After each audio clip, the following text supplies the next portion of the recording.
Jesus Christ! Daddy, what happened? Next time you start that thing, knock first! Ulfric Stormcloak is a controversial figure at the head of an equally controversial rebellion and cause of a civil war. And the problem is that a part of his character doesn't really make a lot of sense. Sure, there are elements that you can agree or disagree with in his rebellion, but that's not what I'm on about. No, Ulfric the man, the Jarl of Ysgramor City, makes a few decisions that have nothing to do with the rebellion that don't make a lot of sense.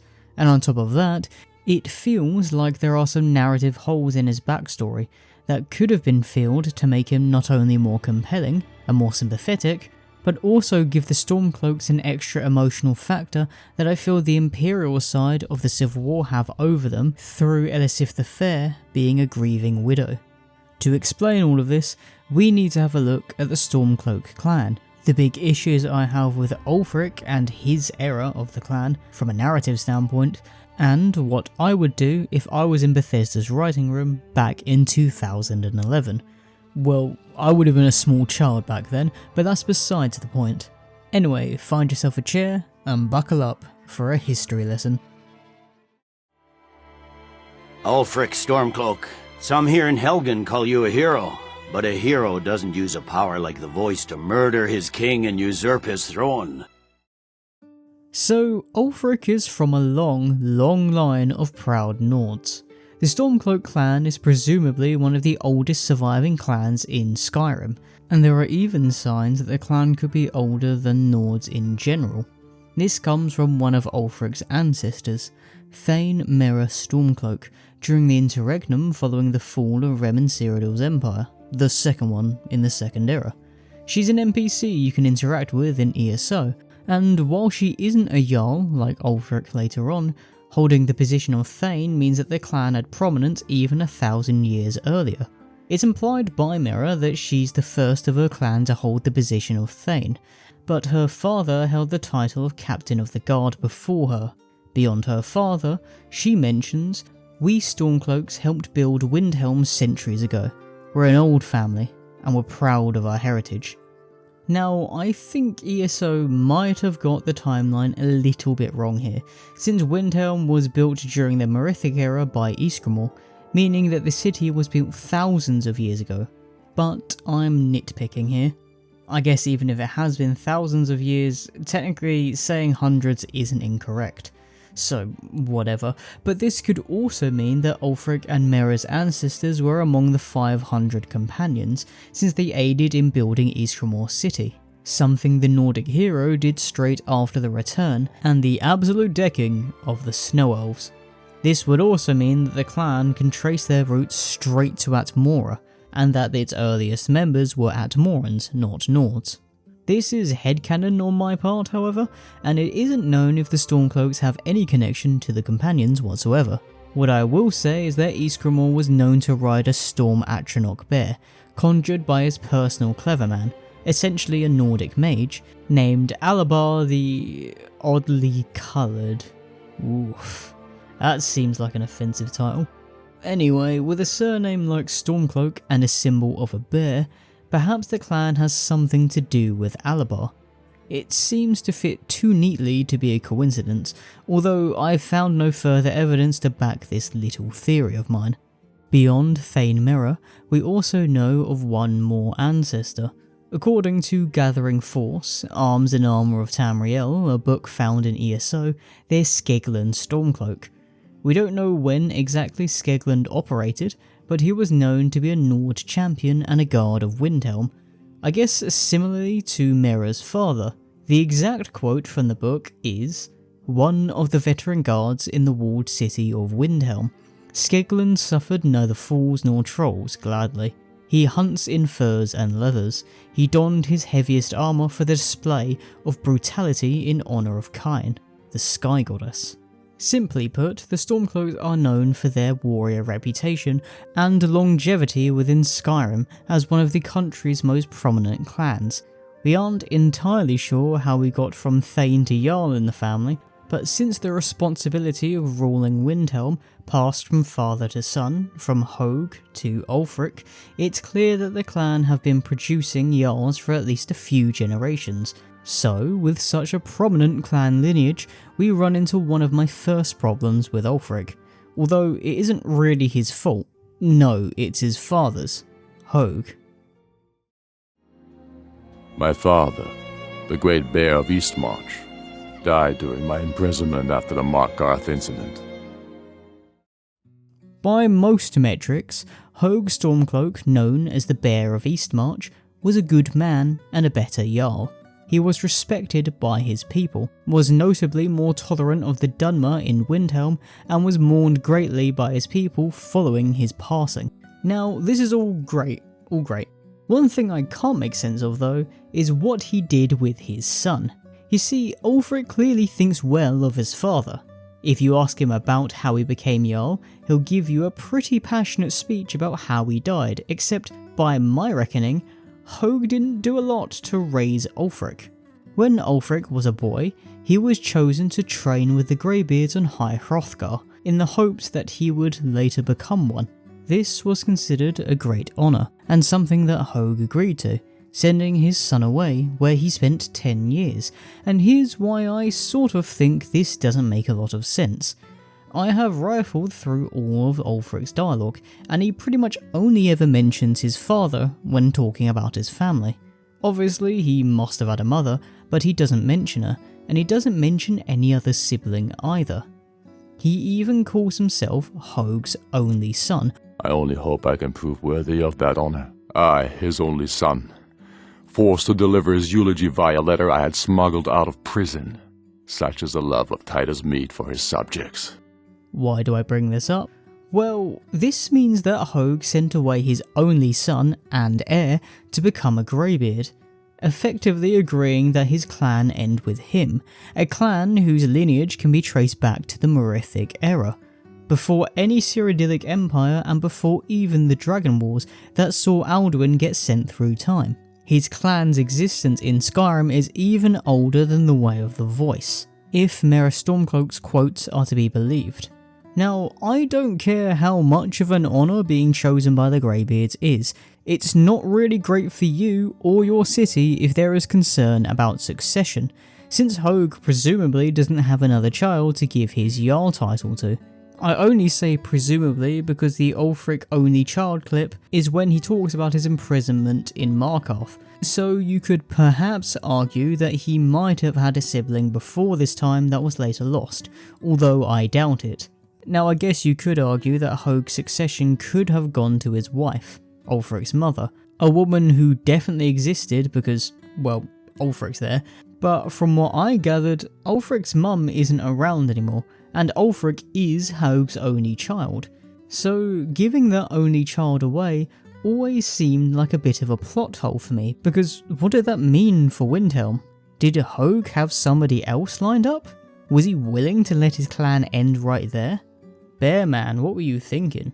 Now, the thing is, the Greybeards clearly chose somebody who would have made a good fit under normal circumstances. If there's such a thing as normal circumstances in Tamriel, because, well, it's a weird continent. Ulfric can use 3-word shouts after 10 years of training, and the fact that he can shout at all is actually quite impressive. Now sure, to us it isn't, because we can use dozens of 3-word shouts after a month of sprinting around the country, but we're John Skyrim. We are special. The thing is, the Great War kind of ruined everything for everyone, and Ulfric left his training to go fight in that war. Something against both the Greybeard's wishes and the Way of the Voice, since the Way of the Voice believes in using the Thum in a non-violent way. Although I guess self-defense is still on the cards because, well, damn, those old men can throw hands. After that, we then have Ulfric's capture at the hands of the Thalmor, the whole Markarth incident, and then him starting the Stormcloak Rebellion and so on and so forth.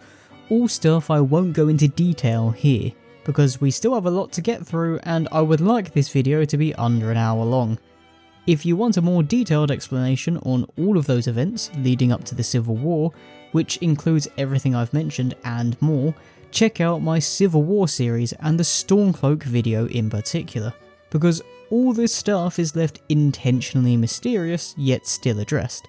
We still have plenty of things to cover in this video that is probably not meant to be mysterious and just doesn't get addressed. But what I want you to remember is that Ulfric does a lot of questionable stuff, and that this stuff is left quite obscure until he takes the throne from his father. I fight so that all the fighting I've already done hasn't been for nothing. I fight because I must. Now, despite Hoag's best efforts to throw his lineage in the bin, Ulfric takes the throne of Windhelm, and, well, doesn't start a war quite yet. At this point, he's built up his own militia, and it's only really busying itself with minor kerfuffles with the Imperials. But at this point, Ulfric is a proper man. By that I mean he's not a young adult trying to find his way in the world. He's had 10 years of training with the Greybeards, 5-ish years fighting in the Great War, and an unknown number of years imprisoned in Markarth.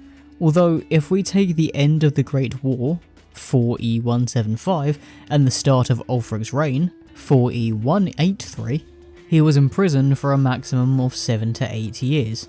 If we assume that Ulfric was very young when he was taken to the Greybeards, like 5 for instance, it has been roughly 23 years, which would make him 28.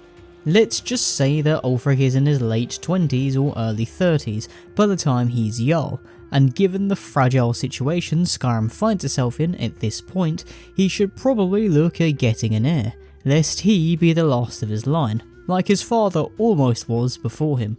He's a warrior after all, and while Ulfric has shown a habit of surviving a lot, he probably knows that luck might run out at some point.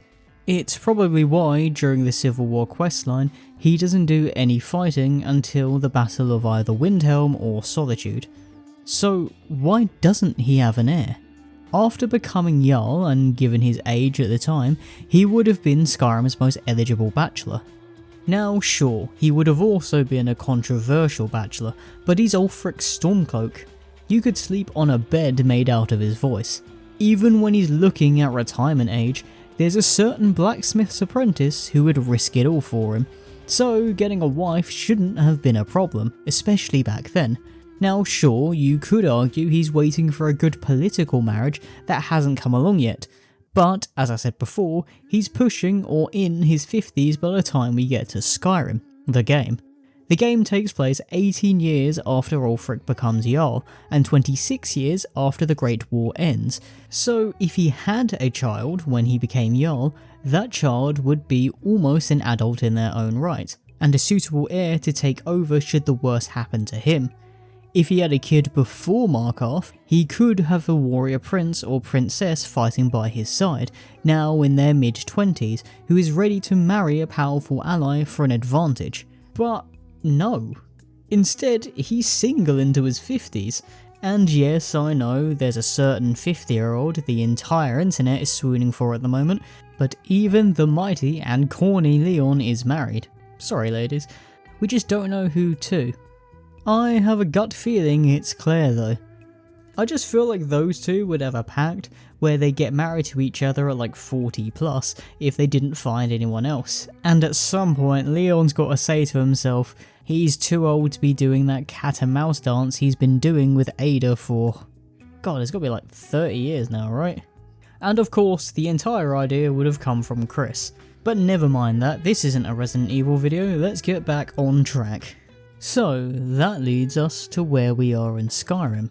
Ulfric is a 50-something-year-old dude with no heir, and thus, the longevity of the Stormcloak rulership of Skyrim, should he win the Civil War, is uncertain. Ulfric's rule of Skyrim is meant to introduce certainty and strength, a certain level of extra control when you're taken away from the rulership of the Empire. That's the theory anyway, but nothing makes you more uncertain than an issue around succession. I don't want to make it seem like I'm dogging on older guys here, but Ulfric is in his 50s. Sure, he keeps himself fighting fit, and is apparently still a heartthrob for some, but he is also at the age where questions should be rising about what's next. after he's gone, yet he's made no intentions of having an heir, and at his age, time is running out. He's not exactly an eligible bachelor anymore, and in the space of 1 year, roughly how long the Civil War has been going on for, he has already lost the battle that should have ended his life were it not for Alduin, a literal deus ex machina. Just an unintentional one, I guess. If Ulfric's gone, the war and his entire rebellion is done, but if he had a successor, the rebellion could live on without him, keeping his ideals alive. Even if Ulfric does win but kicks the bucket, say 10 years later, he puts Skyrim right back into another succession problem, and Skyrim almost always has a civil war whenever there's a succession battle. Trust me, it's a lot more common than you'd think. I know that the majority of my argument basically boils down to Ulfric and Hoag won't have kids, and maybe you could logically justify it by saying Ulfric doesn't like women or something, but he can still have an heir. Someone to carry his ideals forward. He doesn't have to be blood related, he can choose somebody. This way he can even the battlefield a bit more, since if Tullius is defeated, but Solitude is still standing, the Empire can always just send another general. So given this plot hole, or rather this lapse in logic, how would I, a man with absolutely no real creative writing experience, fix this while adding more emotion to the Civil War? Well, here's what I came up with. I am indeed Ulfric Stormcloak, and at my side the man known as Stormblade, and the world knows as the Dragon Boy. So first of all, the change I would make is Hoag having 2 sons, Ulfric and let's call him Bjorn. Bjorn works, right? Now Bjorn would be the elder son and the heir, while Ulfric would be the second son and get shipped off to the Greybeard as before. When the Great War kicks off, Ulfric would catch wind of his brother leading Nords into battle, possibly from going to Ivarstead to pick up supplies, and goes not just to defend his country as before, but to protect his family and his brother. This is kinda similar to what Game of Thrones did with Jon Snow, almost leaving the Night's Watch, go help Robb Stark in his war, except Ulfric would actually leave. The tragic part of this would be that Bjorn dies defending Ulfric instead, and when Ulfric gets captured, as described in the Thalmor dossier, where he gives away a secret to getting into the Imperial City by being broken by Elenwen, which doesn't actually get used because the city already fell, it's complicated, it is now given a new context. Ulfric is no longer a beaten warrior. He is a grieving brother who blames himself for that brother's death, and thus is already broken before capture. He then escapes, as in the lore, comes back to fight in the Battle of the Red Ring, as before again, then comes home, not to the Greybeard, but to Windhelm, and the difference here would be that he is requested to return by his father. Now vengeful after Bjorn's death, this also gives the brutality of the Markarth incident, and then his imprisonment, an extra layer, since he lost his brother to the Thalmor and is taking his anger out on the Forsworn, then Reachmen, and the Empire. Again, there would be the emotional element of Ulfric being a young man thrust into a situation he never wanted to be in, while trying to comprehend the idea that his brother is no longer around. This is quite a common thing with kings in English history. For instance, Henry VIII was the second-born son, and never meant to be king, but was made the heir after his elder brother, Arthur, was slain in battle.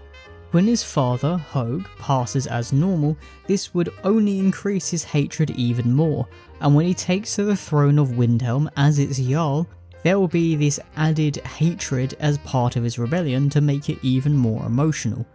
But that's not the only change I would make. I would give Ulfric a new family. Perhaps he met someone during the Great War, a mighty shield maiden, and when he became Jarl they would have a child. I think because Hoag had 2 boys in this rewrite, we should probably stop it from being a bit of a sausage fest and give Ulfric a daughter. And let's call her Mera, after her ancestor, solving the succession problem that I had before. To add another layer to Ulfric's grief, maybe have it that his wife was lost during the battle that led to his capture and transport to Helgen, thus giving him a deeper seated hatred of not just the Empire, but of Tullius specifically, because the two don't really have a relationship at all. The relationship and rivalry is really between Ulfric and Riker, but Riker's not the one in charge, so it kinda falls a little flat. When Ulfric escapes with the help of a certain World Eater and returns home, he forbids both himself and Mira from fighting because she is all he has left, and as her only parent, he wants to be around for her despite the war, somewhat explaining why Ulfric doesn't do a lot of fighting in the Civil War questline and forbids his daughter to do the same. Through this, I think he becomes a bit more of a sympathetic character, fighting to make Skyrim a country he can be proud of, not for himself, but for his daughter, and thus the criticism that he's just a selfish power-hungry man can't really be used as much. Now, of course, you can change his kid to be a son if you really want. It doesn't really change a lot. I just like the idea of Ulfric being a girl dad because it's something different for him. Either way, I think it's important to make Ulfric, and the Stormcloaks in general, the more emotional side, and to make this more overt. They already are, but I think cranking this emotion up to 11 would improve this Stormcloak versus Imperial debate.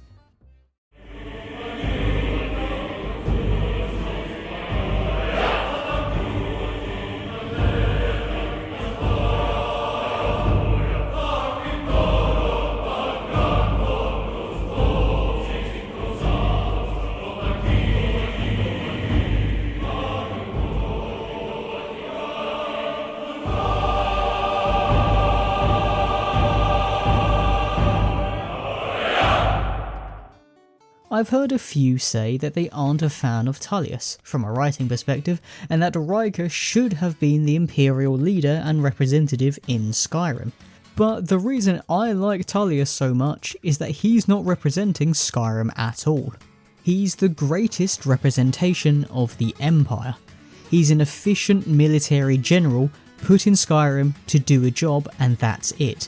And while he doesn't really understand the Nords or their culture, nor does he really try to, he is damn good at that job. Remember, were it not for Alduin, Tullius would have won the Skyrim Civil War within a year and gone straight back home. And I think this is a dynamic the Civil War should have done more with. The Empire, and thus its representative, are the logical, somewhat cold side that is fighting to keep Skyrim a cog in a machine that will be used to face the Thalmor again when the next Great War happens, because another Great War feels inevitable.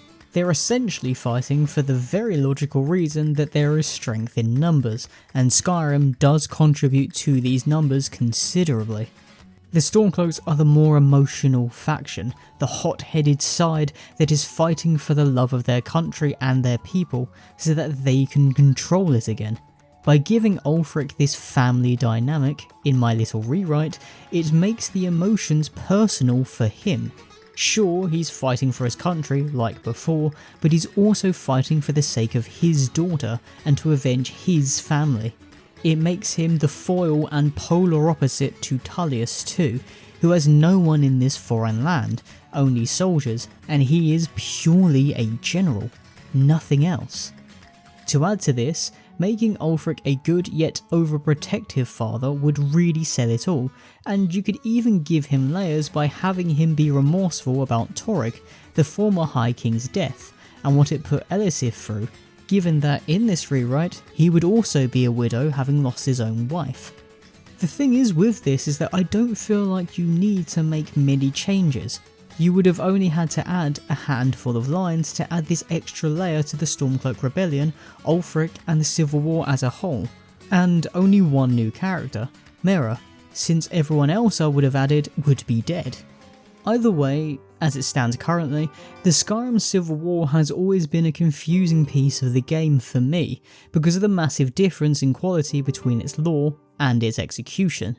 Now, if you were to go out of your way to look into the politics of it all, the Great War, the dynamic of the Mede dynasty, and the continental impact of everything leading up to the Civil War, it's really compelling stuff. If you look at the gameplay and storytelling in-game, it's just boring. It's just slow and drab, and I always felt like more emotion was required when actually in the mud fighting for a side. If you had made Ulfric a family man, you could have also given him that extra bit of emotion, especially if he spends his final moments defending his family, should you side with the Empire. It would also solve the succession plot hole I have with Ulfric and the Stormcloak clan too. I mean, sure, we love 50-year-olds that have aged way too well, but Leon Kennedy, Ulfric is not. Either way, thanks for watching this breakdown of Ulfric and his plot holes. Well, at least I think this is a plot hole, or at least a lapse in judgment. I also haven't seen anyone else talk about this in a video, but a few of you in the comments have talked about Ulfric formerly having brothers as part of a headcanon, so everything just makes a bit more sense. This is also something that I feel is completely separate to his political standing, since that is something hotly contested. You might think he's a bigot or racist, or you might think he's a freedom fighter and a hero, but what I would agree is clear is that not securing your succession is a bad move that can easily lead to chaos. This applies to Hoag too, since if things didn't fall into place the way they did, and he didn't have an heir, deciding the next Jarl of Windhelm was always going to cause problems, although this would be localised and not to the same scale as Ulfric's potential succession issues. Ultimately, I hope you enjoyed it all nonetheless, even if you're an Ulfric fan. And perhaps if you did, would you be so kind as to do the whole YouTube ritual so I'm not cursed into the void and never to be seen again? I'm currently in the groove of posting weekly and sometimes more often, so maybe come back this time next week to see what I've got. If you do, I'll see you then. Bells on the docks, they cry out for the mortal